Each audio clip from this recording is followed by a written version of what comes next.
Reverse all the perspectives on life, values, worldview, outlook on life, and moral outlook that human society has established, and establish anew the five outlooks necessary for the highest level of civilized society.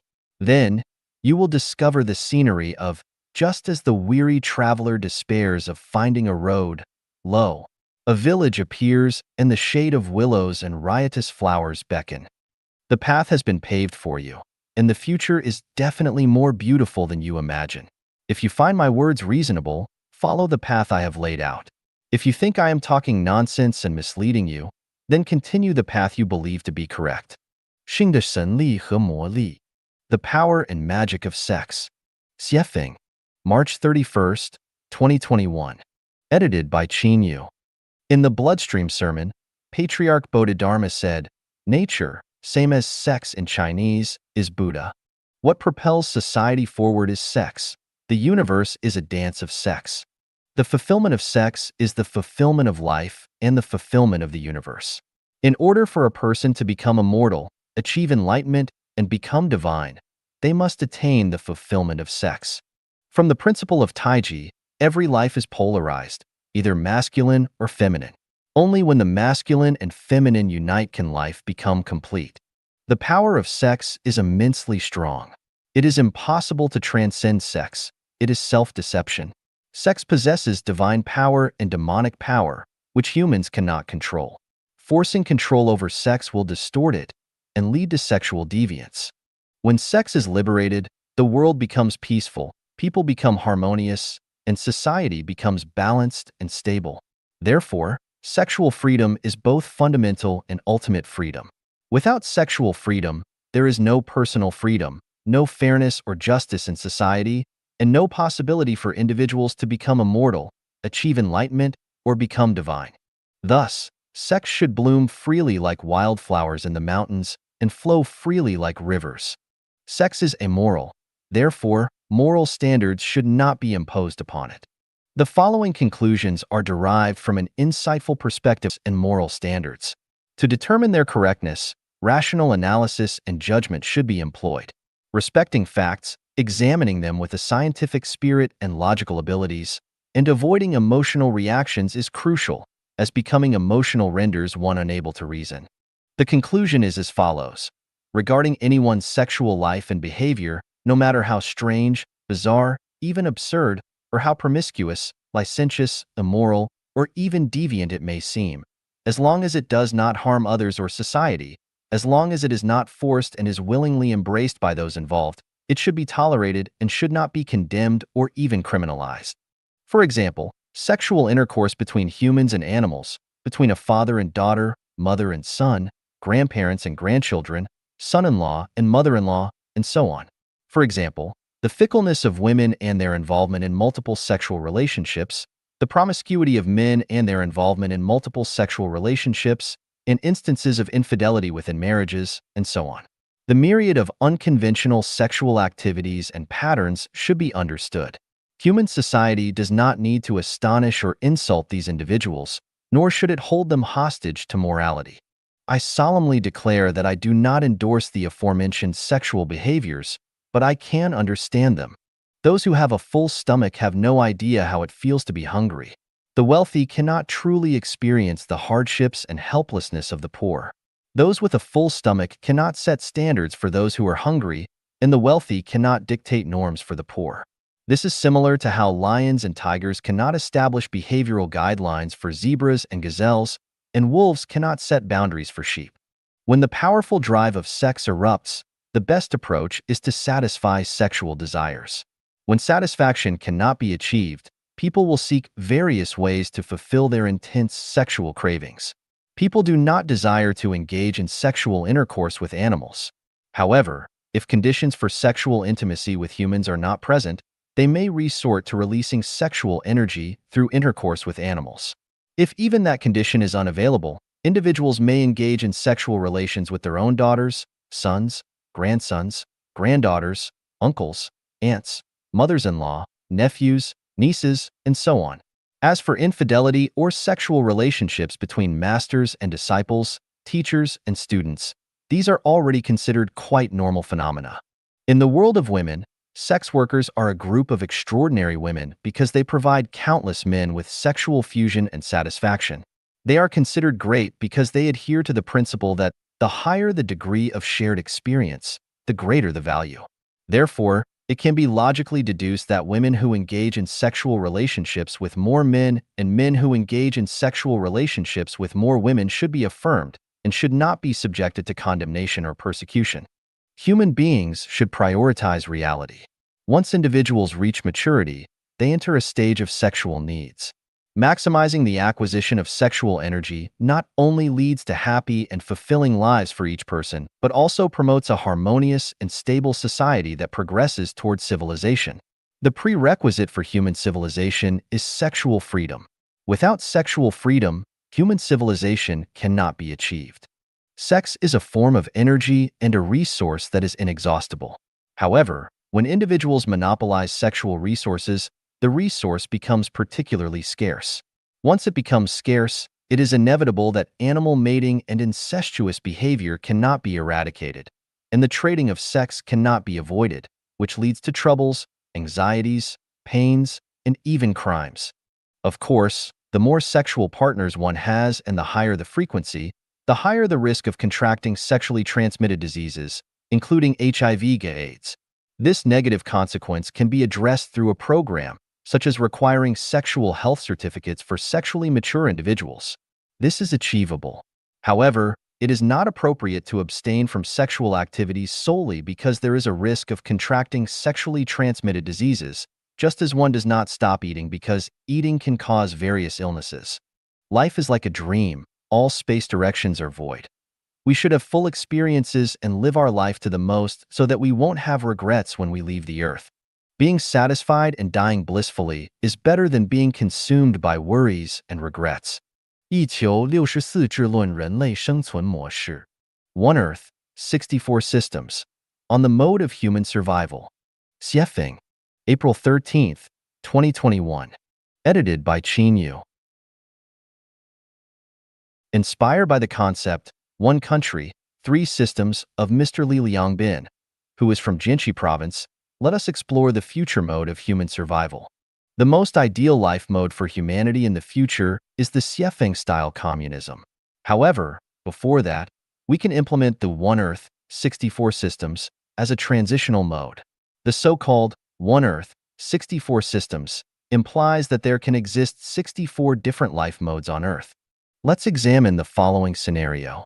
In a circle, there are cows, horses, donkeys, sheep, pigs, dogs, chickens, ducks, and geese. Due to their different habits, food preferences, and physical characteristics, conflicts, arguments, and fights often arise between them. Chickens, ducks, and geese often complain that sheep, pigs, and dogs trampled on their eggs. Sheep, pigs, and dogs frequently lament that cows, horses, and donkeys snatch their food. Cows, horses, and donkeys often grumble about chickens, ducks, and geese defecating in their feeding troughs. All the animals blame each other for excessive flatulence, making it unbearable for anyone. As a result, no one is leading a good life, and it becomes impossible to live under such circumstances. To solve the above problems, moral education is futile and ineffective. The best approach is to separate them and provide each animal with its own enclosed space, corresponding to their species. This way, we can avoid mutual complaints and torment. The human species has some similarities to the livestock mentioned above. Some people prefer the capitalist way of life, while others prefer the primitive tribal lifestyle, socialism, communism, anarchism, democracy, dictatorship, rice, noodles, meat-based diets, vegetarian diets, monogamy, polygamy, or polyandry. The list goes on. When individuals with diverse preferences are forced into the same mode, conflicts, arguments, and even physical fights are unavoidable. The way to eliminate contradictions and conflicts among individuals is to allow them to live in their respective spheres where they can find peace and happiness. Therefore, my idea is the One Earth, 64 Systems approach. For example, all white people could gather in Europe, black people in Africa, and yellow people in Asia. This would eliminate racial discrimination. Those who prefer the capitalist system could come together to engage in capitalism, while those who prefer the socialist system could come together to practice socialism, and those who prefer the communist system could come together to pursue communism. Similarly, those who embrace Christianity could gather in one place, those who follow Islam could gather in another place, and those who practice Buddhism could gather in yet another place, and so on. Likewise, those who enjoy noodles could eat noodles, those who prefer rice could eat rice, those who enjoy meat-based diets could come together, and those who prefer vegetarian diets could gather as well. Those who prefer monogamy could form their own society, those who prefer polygamy or polyandry could form their own society, and those who advocate for a society without marriage could form their own community for shared relationships. In this way, just like providing separate spaces for cows, horses, donkeys, sheep, pigs, dogs, chickens, ducks, and geese, humans no longer need to argue and fight with each other due to differences in personality, interests, and so on. Why 64 systems? Because human survival requires 64 elements, and none can be omitted. Do you see it? Cows, horses, donkeys, sheep, pigs, dogs, chickens, ducks, and geese are arguing together without any value or meaning, and their arguments will never end. Arguments between humans are also without value or meaning.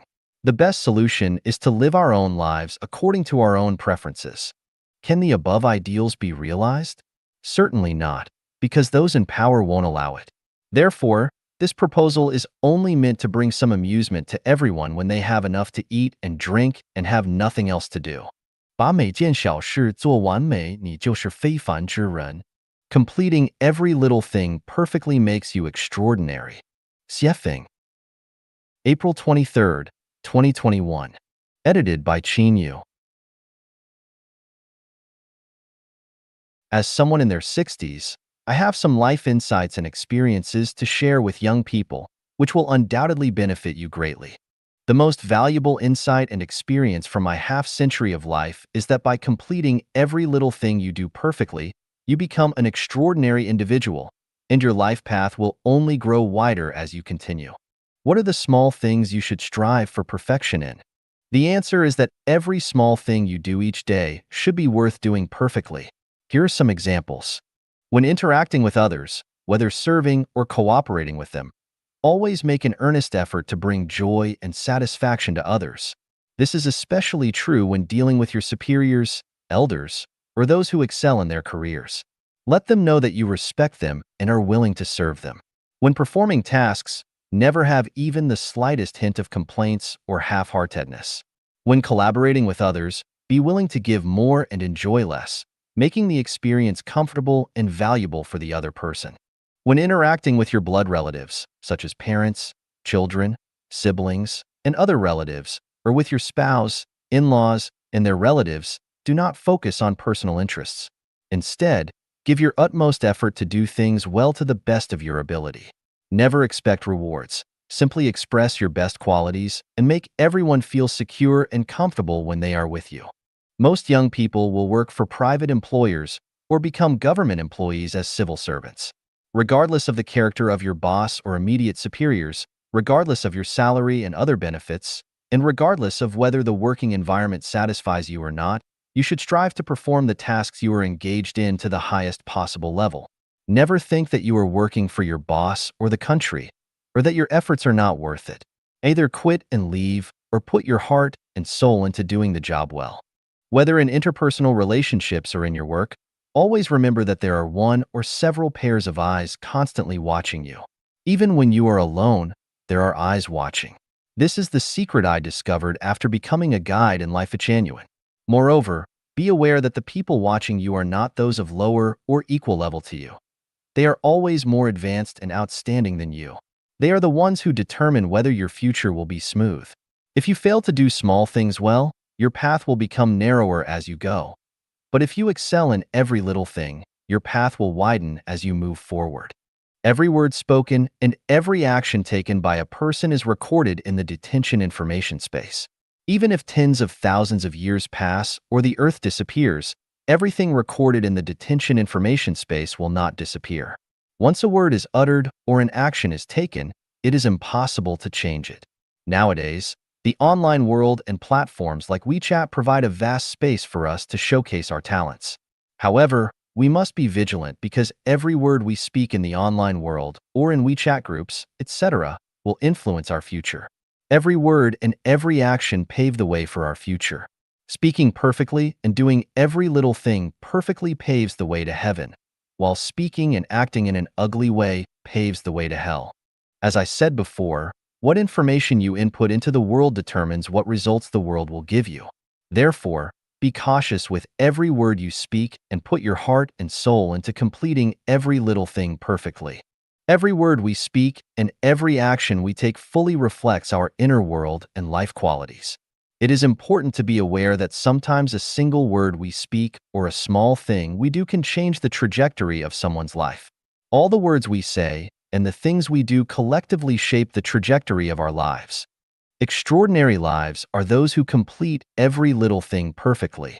不幸是生命旅途上转折的起点. Misfortune is the starting point of turning points on the journey of life. Xiefeng, January 9th, 2022. Edited by Qin Yu. As a guide in Life Genuine, I understand that Life Genuine members who follow the guide to climb the peak of life know that whether it's the articles I write or myself, everything is presented truthfully and transparently to the public. I have nothing to hide or conceal. I am transparent. I am real. There is no hypocrisy, no artificiality, no pretense, no schemes, no tactics. What I say may not be completely correct, and what I do may not be flawless, but what I say and do is a genuine expression of my true self.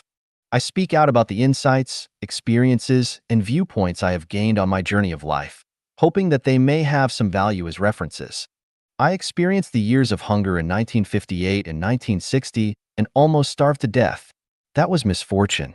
However, the result of this misfortune is that I have found every meal I eat in my life to be delicious, whether it's the sour taste of Northern cuisine, the spicy taste of Central cuisine, or the sweet taste of Southern cuisine.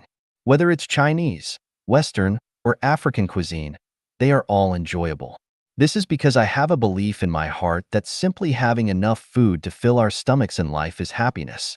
In 1980, I studied at Zhangjiago Geological Technical School, specializing in being a fitter.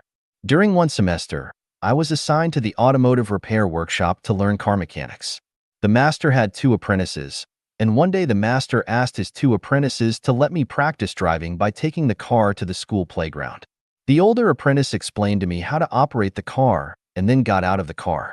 However, the younger apprentice grabbed the steering wheel and started the car, practicing without ever letting me drive. During the practice, students from the fitter class and mechanic class came to the playground for physical education, and the younger apprentice was driving in a reckless manner. It was unfortunate for me that the younger apprentice didn't let me drive, but this misfortune saved me from disaster.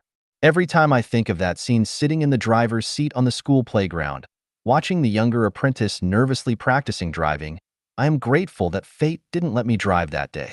If the person holding the steering wheel had been me instead of the younger apprentice, I could have driven and hit many classmates, with terrible consequences. I might have been born with the qualities to become an official. During my primary school, middle school, technical school, college, and the first semester of university, I was almost always the class monitor. At the age of 18, I became the deputy secretary of a brigade managing 11 production teams. In 1984, I was designated as the director of the 3rd echelon in the Geological Hydrology 3rd team. In 1988, I was designated as the principal of a school for children of employees in the Geological Bureau.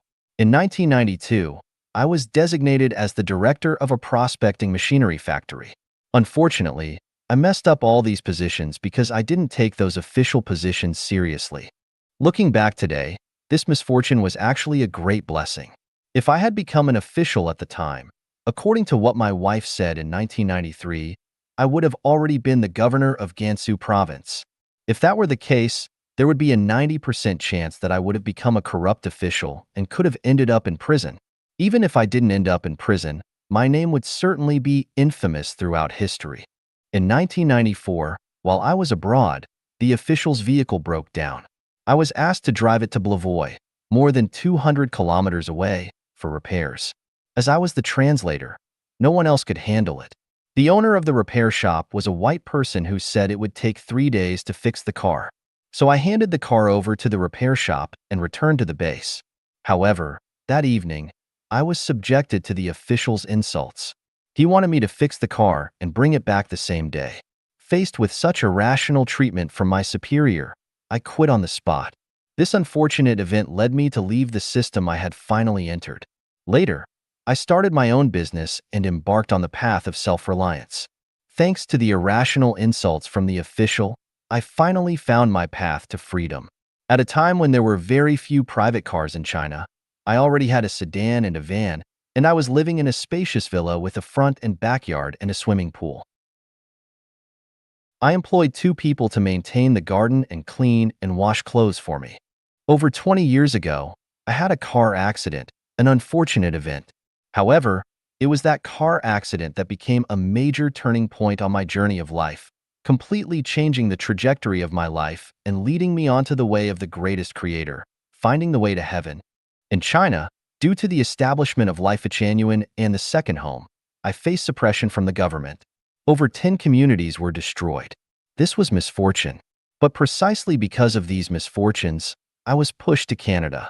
In Canada, the land is vast, and I live on 40,000 square meters of private land. According to my friends, where I live is a mansion with 10 bathrooms, 2 washrooms, and 6 showers. I enjoy a peaceful, harmonious, and secure heavenly life. From the aforementioned unfortunate events, what have we realized? In fact, when we encounter unfortunate events, we feel anxious, suffer, worry, and even become resentful. However, in most cases, misfortune is precisely the turning point in life. It is truly said, good fortune lies within bad and bad fortune lurks within good. When we understand this, when faced with misfortunes on the journey of life, we face them calmly, accept them willingly, and may even secretly rejoice. Therefore, when misfortune befalls us, we must remain calm, not panic, not go mad, not complain, and certainly not become angry. As long as we are alive, we can await the day when the clouds disperse and flowers bloom.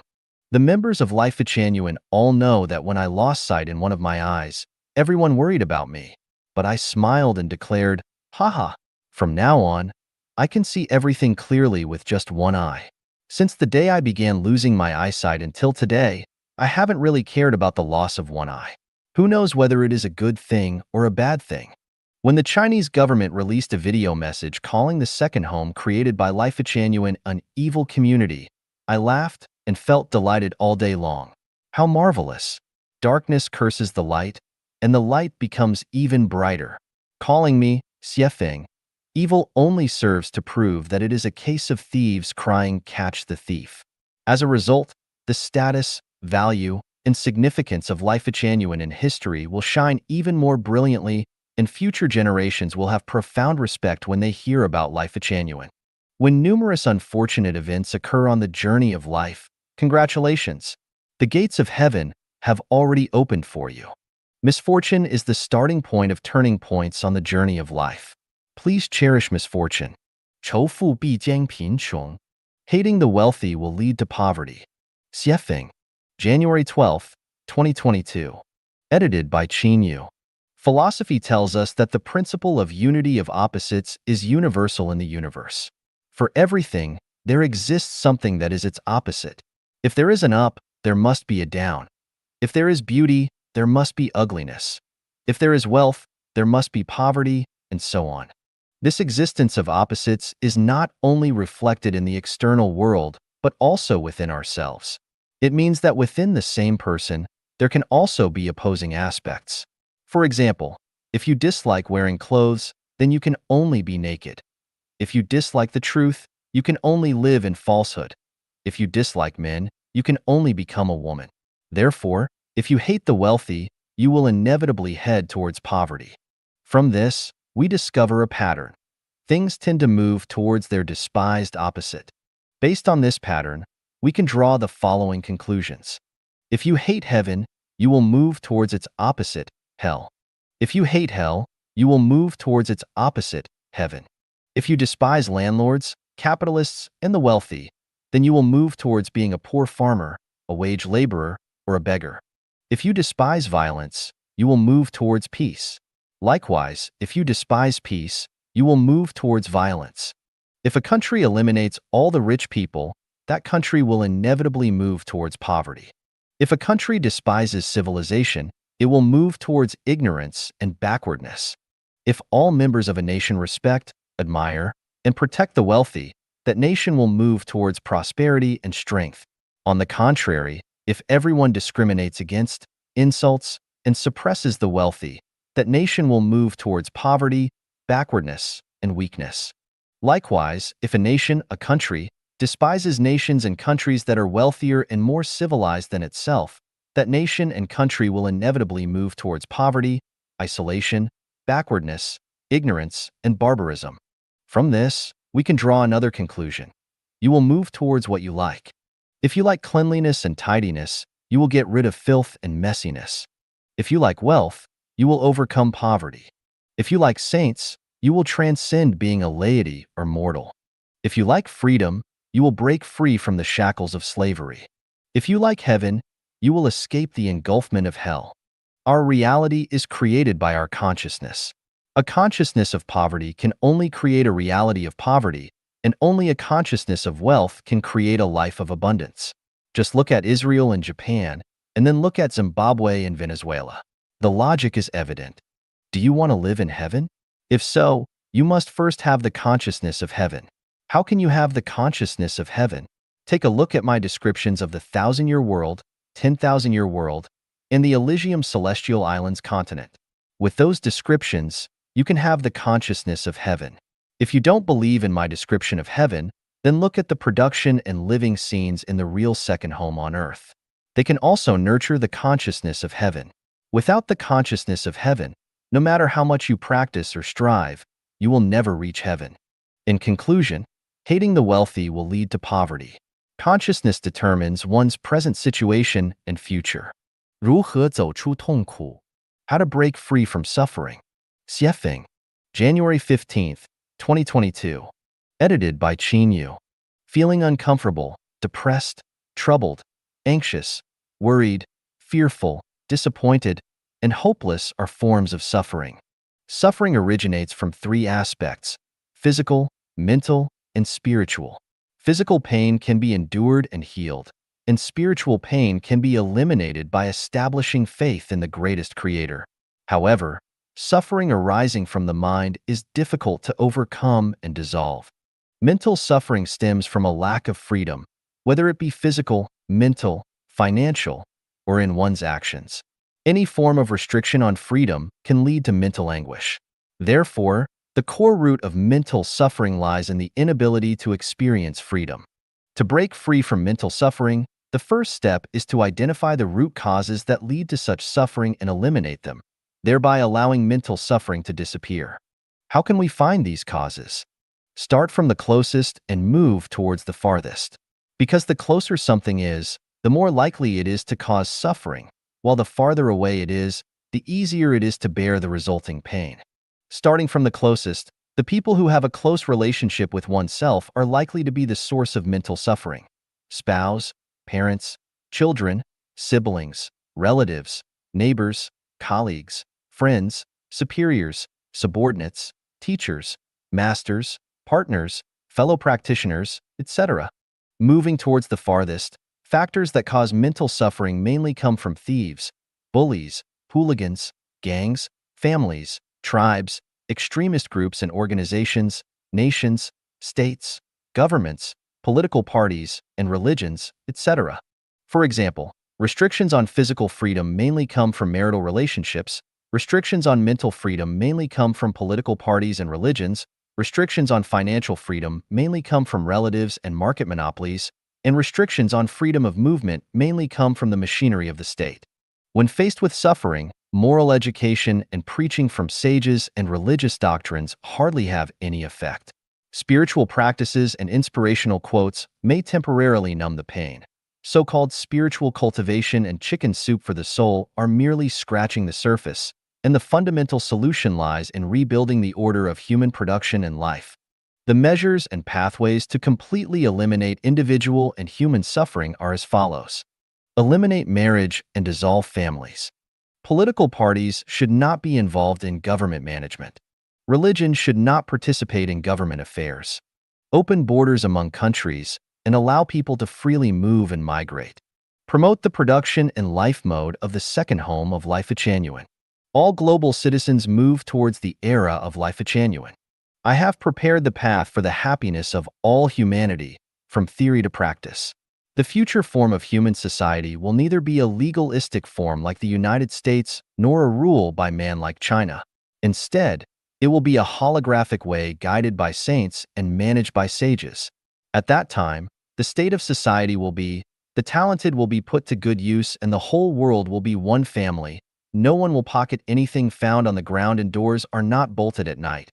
The young being well educated and the old being looked after properly, people fully display their talents, and resources are fully utilized. Everyone fulfills their responsibilities, living in peace and prosperity. The world will be harmonious, with favorable weather conditions, thriving industries, wealthy and abundant, and suffering will disappear forever from now on. 走出思维迷思一 How to Break Free from Mental Fallacies, Part 1. Xiefeng, March 2nd, 2022. Edited by Qin Yu. Those who focus on the outcome of life are the most unfortunate, while those who enjoy the present are the most carefree. Many people tend to weigh the pros and cons, look ahead, and consider all the possible obstacles and difficulties before making plans or decisions. I want to say that this is a mental fallacy and a mindset that leads to a pessimistic life. For example, if a couple planning to get married knows that they will divorce 10 years later, they might choose not to get married at all, and even if they do get married, their days will not be as sweet. On the other hand, if they are unaware of the future divorce, they can experience a period of sweetness and enjoy a wonderful time during their love and marriage. Suppose Life Genuine had informed all the Chanyuan Celestials before creating the second home that no matter how many communities we build, they will eventually be destroyed by the government. In that case, would Chanyuan Celestials still have the enthusiasm and passion to create numerous communities? Would they still put meticulous effort into building beautiful and magnificent communities? Of course not. If the results were not revealed in advance, Chanyuan Celestials would wholeheartedly and passionately create communities, even if they were eventually destroyed. What would be the significance in that? Now I ask, are there any Chanyuan Celestials who regretted their decision to participate in the creation of communities? I speculate that there isn't a single one. Why is that? It's because we have experienced a way of life that 99% of humanity has never experienced during the process of creating communities. Through first-hand experience, we have come to know the existence of the 1,000-year world, and from there, we can deduce the existence of the 10,000-year world and the Elysium Celestial Islands continent. At the same time, we have experienced true happiness, joy, freedom, and bliss. As a result, our vision has expanded, our mindset has grown, our state of being has elevated, and our understanding of the current state of human society has deepened.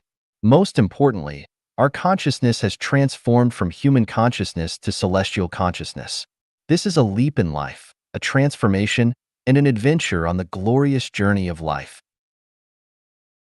Therefore, I speculate that no Chanyuan Celestial regrets immersing themselves in the life of creating communities. Therefore, we come to a thinking conclusion. Engage in life, engage in creation, but do not dwell on the difficulties that may arise during the process, and do not ponder over the outcome, because the outcome is within the process itself. If the process is beautiful, life will be more meaningful, and the result of life is bound to be beautiful. So, do not pursue the outcome of life, for the outcome of life is death. What we pursue is the result of life.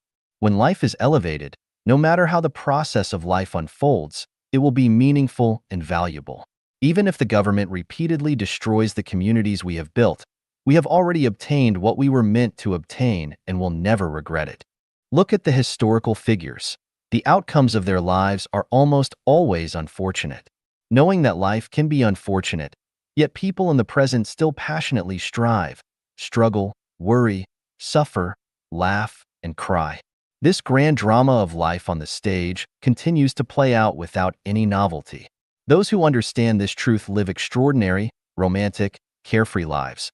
while those who do not understand this truth not only lead unfortunate lives, but also face even more unfortunate outcomes in life. This is called awakening, also known as enlightenment. 走出思维迷思2. How to break free from mental fallacies, Part 2. Xiefeng, March 3rd, 2022. Edited by Qin Yu. Life shines in attachment, while life perishes in attachment. Merging life and life into one is a mental fallacy in life. Life is merely a brief moment in the journey of life, but the unfolding of this fleeting moment determines the scenery of the next journey.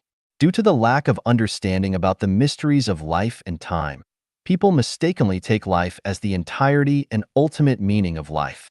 Consequently, they perform tragic dramas on the stage of life. The material world is the manifestation of the non-material world, and life is but a manifestation of life. When people are captivated by the appearance of the material world and become attached to the pursuit of material wealth, status, and fame, they miss the opportunity to uplift life and, in turn, sow the seeds of negative consequences. When a fish freely roams in rivers, lakes, and seas and discovers delicious bait, it rushes up and swallows it in one gulp, losing its freedom and becoming a meal on the angler's chopping board.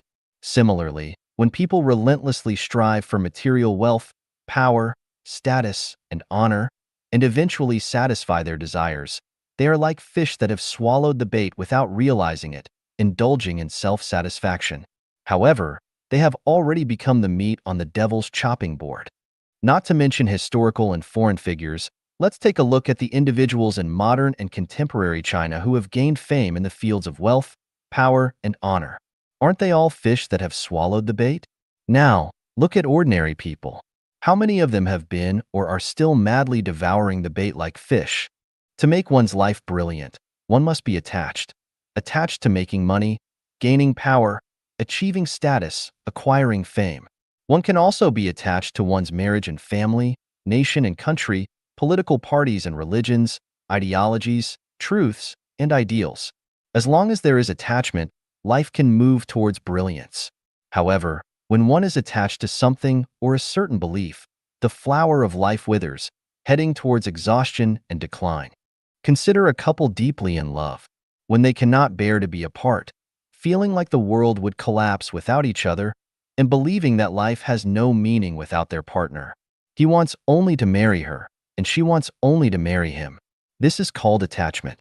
This kind of attachment brings about a deeply romantic and sweet period in their lives, reaching the pinnacle of a passionate love affair. However, as time passes and the erosion of daily life begins, they gradually realize that their attachment has become a binding rope. The longer this feeling persists, the stronger it becomes. Because of excessive attachment, they neglect all the other scenery along the way. By the time they grow old, they realize that they have missed countless opportunities to appreciate breathtaking scenery. Beneath their smiling faces lies a sense of helplessness and endless lamentation. An old man descending from a mountain tells young people who are excitedly climbing up, "There is nothing worth seeing at the mountaintop. The view is even better down below." Of course, the young people do not believe him and think, "This old man just doesn't know how to appreciate the scenery." So, they keep climbing, eventually reaching the mountaintop, but also growing old. And what do they find? The old man was right all along. There really isn't anything worth seeing at the mountaintop. Consequently, one by one, these people who were once young and climbed mountains start descending. As they see the younger generation climbing with excitement, they tell them, "There is nothing worth seeing at the mountaintop. The view is even better down below." However, how could the young people believe the words of the old folks? Thus, this story of climbing the mountain continues to unfold from the distant past to the present and will continue into the distant future. In the end, we will discover that especially serious people will die due to their seriousness, and especially attached individuals will die due to their attachments. Nutritionists will die due to nutrition. Excessively clean people will die due to cleanliness. Those desperately seeking longevity will die prematurely in pursuit of longevity. Those who aspire for political power will die due to political power. Those pursuing wealth will die due to wealth. And those scheming to attain power will die due to power. The list goes on. So, where is the best path in life? Take things as they are, associate with others by following naturally come-and-go relations, act in accordance with one's intrinsic nature, and take advantage of opportunities as they arise. Let go of attachment. This is the best path in life, and it also aligns with the path of the sublimation of life. 走出思维迷思3. Breaking Free from Mental Fallacies, Part 3. Xiefeng, March 4th, 2022. Edited by Qin Yu. Life is enriched through possession, while life withers through possession. When people travel by train, they buy a ticket, enter the station, board the train, travel for a distance, disembark, and exit the station. Simple and effortless. Rarely does a passenger want to buy and possess the train they are traveling on, nor do they wish to stay on the train indefinitely. Why don't passengers want to buy and possess the train? Because it is unnecessary, and ownership would become a burden. Likewise, people do not desire to possess commercial airplanes or large cruise ships because they are merely using them for one journey. Perhaps they will only use them once in a lifetime. So why invest time, energy, and money to own them? However, the fallacy lies in the fact that despite knowing we are merely traveling through this earthly realm for a short period, where everything on earth is not worth possessing, and even if possessed, it will eventually have to be relinquished, why have humans tirelessly racked their brains over what to possess? Why are they even willing to pay the price of their own and others' lives to possess illusory dreams along their journeys? Let's assume we have 1 million in cash. Is it better to use that 1 million to buy a house, or to temporarily rent someone else's house and use the remaining money for other purposes? For example, renting a house for 1 year with a rental payment of 20,000 yuan. Renting for 50 years would amount to 1 million yuan. From the perspective of life, buying seems better, providing a sense of security and becoming capital to flaunt to others. However, from the perspective of life's meaning, renting is, of course, better because by paying 20,000 yuan annually, one would still have plenty of money left to invest in other fields. This investment may generate more wealth, not only enough to pay the annual rent of 20,000 yuan, but also leave a surplus. In other words, after 50 years, one would still have 1 million yuan in hand, while buying the house outright would leave one penniless. Some may argue that buying a house preserves its value, while money in hand may depreciate due to inflation. However, this is also a fallacy. Houses depreciate every year and may even collapse, while money in hand has the possibility of both depreciating and appreciating. Therefore, we do not analyze or speculate on these contingent factors. What we are analyzing now is whether a possession is worthwhile. The mistaken belief of striving to possess something is a human fallacy, also the root cause preventing humans from living a heavenly life. People feel secure when they possess something. It satisfies not only their practical needs, but also their psychological desires. Consequently, the goal of their entire lives becomes to possess more: land, houses, cars, status, wealth, honor. Moreover, they desire to possess people, such as in a marital relationship, where each claims ownership of the other. This is my man. This is my woman.